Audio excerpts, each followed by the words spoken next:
नमस्ते, मैं मनीषा जैन एक अकबर और बीरबल की कहानी सुनाती हूँ। एक बार क्या हुआ, अकबर और बीरबल कहीं भ्रमण कर रहे थे। रास्ते में तुलसी का पौधा देखा तो बीरबल ने झुक करके तुलसी माँ को प्रणाम किया। तो अकबर ने पूछा, बीरबल ये तुम झाड़ियों में क्या कर रहे हो भाई?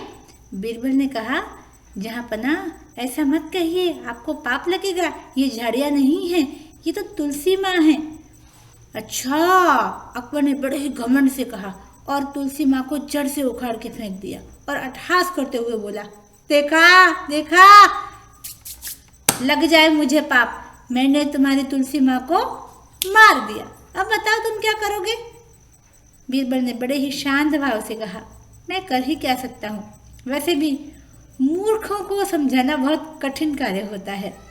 अभी थोड़ी ही दूर चले थे कि एक खुजली वाला वृक्ष सामने देखा। बीरबल ने झुक करके उसे भी प्रणाम किया। अकबर ने कहा, ये तुम क्या कर रहे हो भाई, अब कौन है? बीरबल ने कहा, जहाँ पनाह ऐसा मत पूछिए, ये मेरे पिताजी हैं, बड़े गुस्सैल। अकबर ने कहा, अच्छा जी, तुम्हारे पिताजी? अकबर ने उस पौधे को भी उखाड़ के फेंक दिया और बोला, देखा देखा, आय हाय हाय, आय हाय हाय, हमने तुम्हारे बाप को भी मार दिया। अब बताओ तुम क्या करोगे?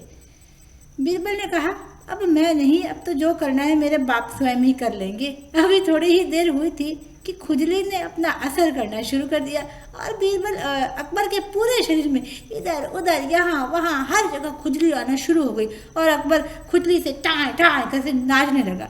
अरे बचाओ बीरबल, बचाओ बीरबल, बचाओ। बीरबल ने कहा, मैं नहीं बचा सकता हूँ, मेरे पिताजी नाराज हुए हैं, आपने मेरी माँ को मारा है।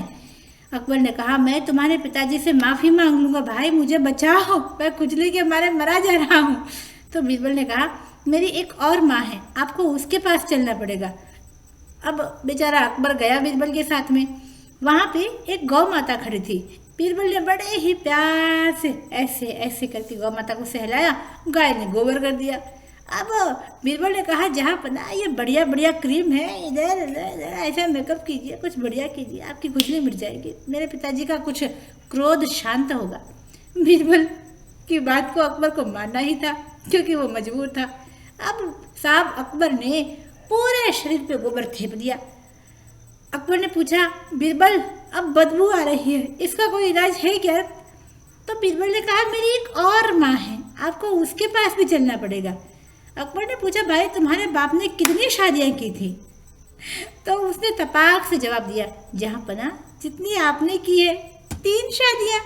आपकी भी तो 3 बेगमें ही हैं। साथियों, आपको पता हो अकबर की 3 बेगमें थी। बहरहाल अकबर ने कहा, भाई चल, अब तेरी तीसरी माँ से भी मिलवा दे मुझे। अकबर बीरबल के साथ चला और बीरबल उनको लेकर के माँ गंगा के किनारे चला गया और कहा, जहाँ पनाह अब इसमें डुबकी लगाओ और मेरी माँ की गोद में खेलो।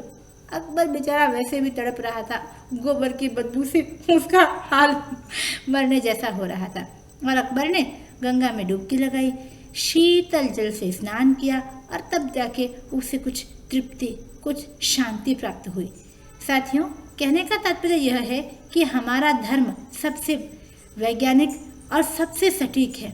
हमें चाहे दुनिया में कितनी ही बड़ी ऊंचाइयां क्यों ना मिल जाएं, परंतु अपनी ज़मीन को, अपनी धरती को, अपने धर्म को कभी भी छोड़ना नहीं चाहिए।